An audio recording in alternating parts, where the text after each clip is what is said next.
ప్రపంచంలోనే అతిపెద్ద ప్రజాస్వామ్య దేశం మనది, అతిపెద్ద రాజ్యాంగం మనది. డాక్టర్ బిఆర్ అంబేద్కర్ గారు దీనిని 2 సంవత్సరాల 11 నెలల 18 రోజుల్లో పూర్తి చేశారు.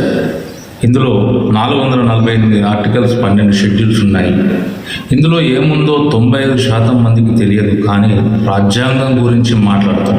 స్వతంత్రం వచ్చి 78 సంవత్సరాలు గడిచింది. ఇంకా కులాల కోసం చావడం, మతాల కోసం చావడం, మతాల కోసం చంపడం. అసలు ఈ స్వాతంత్రం ఎవరికి వచ్చింది? 140 కోట్ల ప్రజలు ఉన్న మన దేశంలో రాజ్యాంగం అనే పేరు తప్ప ఇందులో ఏముందో ఎవరికీ తెలియదు. కనీసం తెలుసుకునే ఆలోచనే లేదు ఎవరికి. రాజ్యాంగాన్ని చదవండి, హక్కులు తెలుసుకోండి, ఎలా బ్రతకాలో తెలుసుకోండి.